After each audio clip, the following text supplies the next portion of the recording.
বাচ্চাদের বায়নার শেষ নেই, একটা না একটা বায়না করেই যায়। এদিন বাবানের ছিল ড্রয়িং ক্লাস, ড্রয়িং করতে এসেছিল, ছুটি হয়ে যাওয়ার টাইম হয়েছে, আমি ওকে নিতে চলে এসেছিলাম।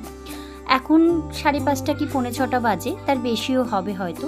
তো দেখো তারপর বায়না করছে যে ও একটুখানি পাশেই আছে একটা মন্দির, ওখানে একটু পার্ক টাইপের আছে, বাচ্চাদের দোলনা টোলনা, ওখানে যাবে।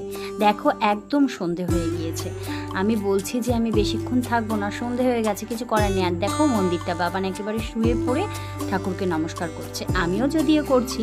এই মন্দিরটা হচ্ছে জগন্নাথ মন্দির, এখানে প্রায়ই আসা হয়, বাবানকে নিয়েও আসি আর আমিও আসি, ঘুরে যাই, যখন তখন এসেই ঘুরে যাই।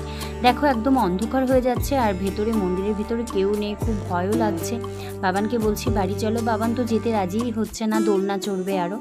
তো দেখো মোটামুটি ঘোরাফেরা খাওয়া হয়ে গেছে, একটু ফুচকা খেয়েছিলাম, বাবানকে চিপস কিনে দিয়েছিলাম। তো টাটা, নেক্সট ব্লগে আবার